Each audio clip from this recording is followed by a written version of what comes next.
Hello my dear students, ಹೇಗಿದ್ದೀರಾ ಎಲ್ಲರೂ? Welcome to Pallavi tutorials. ಮಕ್ಕಳೇ, ಈ ಒಂದು ವಿಡಿಯೋದಲ್ಲಿ ಒಂದು super poem when you are old. So ನಾವು ನಮ್ಮನ್ನು ಪ್ರೀತಿಸಬೇಕು ಅನ್ನೋದಕ್ಕೆ ಈ ಒಂದು ಕಾನ್ಸೆಪ್ಟ್ ತುಂಬಾ ಚೆನ್ನಾಗಿದೆ. ಇವಾಗ ಏನಾಗುತ್ತೆ ಅಂತ ಹೇಳಿದರೆ, ಈ ಒಂದು ಟಾಪಿಕ್ ಮೇಲೆ ನಿಮಗೇನಾದರೂ 2 ಮಾರ್ಕ್ಸಿನ ಕ್ವಶನ್ಸ್ ರೈಸ್ ಆದರೆ ನಾನು ಕೊಡುವಂಥ ಕೀ ಪಾಯಿಂಟ್ಸು ತುಂಬಾ ಹೆಲ್ಪ್ಫುಲ್ ಆಗಿರುತ್ತೆ. ಸೊ ಆಲ್ರೆಡಿ ಹೇಳಿದ್ದೀನಿ, ಸಾಕಷ್ಟು ಪೊಯಮ್ಗಳಿಗೆ ಸಾಕಷ್ಟು ಪ್ರೋಸಿಗೆ ನಾನು ಕೀ ಪಾಯಿಂಟ್ಸ್ ಕೊಡ್ತಾ ಬರ್ತಾ ಇದ್ದೀನಿ. ಕೀ ಪಾಯಿಂಟ್ಸ್ ಬರೀ ನಿಮಗೆ ಆನ್ಸರ್ ಮಾಡಲಿಕ್ಕೆ ಅಷ್ಟೇ ಅಲ್ಲ, 1 ಮಾರ್ಕ್ ಕ್ವಶನ್ಸ್ ಏನು ರೈಸ್ ಆಗುತ್ತೆ, ಮಲ್ಟಿಪಲ್ ಚಾಯ್ಸ್ ಕ್ವಶನ್ಸು, ಬೇಕಾದ್ರೆ ನೀವು ಕಂಪ್ಯಾರಿಸನ್ ಮಾಡಿ ನಾನು ಕೊಟ್ಟಿರೋ ಕೀ ಪಾಯಿಂಟ್ಸನ್ನು ಇಟ್ಕೊಂಡು ನಿಮ್ಮ ಹತ್ರ ಇರೋ ಮಾಡೆಲ್ ಪೇಪರಲ್ಲಿ ನೀವು ಕ್ವಶನ್ಸ್ ನೋಡ್ತಾ ಹೋಗಿ. ಸೊ ಕೀ ಪಾಯಿಂಟ್ಸಲ್ಲಿ ನೀವೇನು ಓದಿರ್ತೀರಿ ಅದಲ್ಲ ಆನ್ಸರ್ ನಿಮಗೆ ಅದು ಗೆಸ್ ಆಗುತ್ತೆ. ಇದಲ್ಲಿ ನಾವು ಅಲ್ಲಿ ಓದಿದ್ವಲ್ಲ, ಇದೇ ಅಲ್ವಾ ಆನ್ಸರ್ ಅಂತ ಹೇಳ್ಕೊಂಡು ಗೆಸ್ ಮಾಡ್ಬೋದು. ಸೊ ಆ ರೀತಿಯಾಗಿ ಕೂಡ ಹೆಲ್ಪ್ ಆಗುತ್ತೆ. ಹಾಗಾಗಿ ತುಂಬಾ important.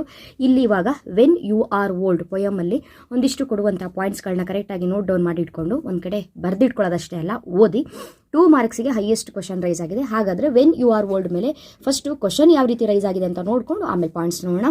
What did the narrator love in his beloved in the poem when you are old? When you are old, ಓಕೆನಾ? Very important topic. Next luckily ಇನ್ನೊಂದು ಪೇಪರಲ್ಲಿ 3 ಮಾರ್ಕ್ಸಿಗೆ ಕೇಳಿದ್ದಾರೆ. ಸೊ ಕ್ವಶನ್ ಯಾವ ರೀತಿ ಕೇಳಿದ್ದಾರೆ ಅಂತ ಹೇಳಿದ್ರೆ, describe the uniqueness of the poet's love as expressed in the poem when you are old. So almost similar ಇದೆ ಕ್ವಶನ್ಸ್, ನಿಮಗೆ ಸಿಮಿಲರ್ ಆಗಿ ಕೇಳ್ತಾ ಇದ್ದಾರೆ. So 100% guarantee question.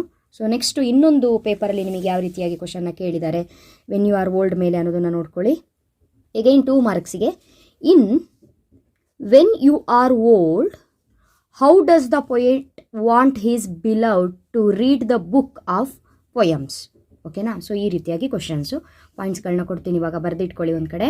The speaker had madly fallen in love, but his beloved never responded to his love. One day she would become old and her hair would turn grey. One day she would become old and her hair would turn grey. She would lose the soft look of her deep eyes. She would lose the soft look of her deep eyes. She would feel drowsy and tired. She would feel drowsy and tired all the time. She would sit by the fireplace sleeping. She would sit by the fireplace sleeping and warming herself. He wanted her to read his book of poems. He wanted her to read his book of poems. The others loved her physical beauty. The others loved her physical beauty, but he loved her pilgrim soul. The poet's sad soul would hide itself behind the stars.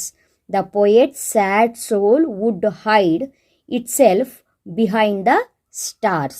So ಇದಿಷ್ಟು ಕೂಡ when you are old ಏನಿದೆ, so ಇದಕ್ಕೆ ಸಂಬಂಧಪಟ್ಟಾಗೆ key points. Next ವಿಡಿಯೋದಲ್ಲಿ ಇನ್ನೊಂದು important topic ಒಂದಿಗೆ ಮತ್ತೆ ಸಿಗ್ತೀನಿ. ಅಲ್ಲಿವರೆಗೂ ಚೆನ್ನಾಗಿ ಓದ್ಕೊಳ್ಳಿ ಮಕ್ಕಳೇ. Thank you. All the best.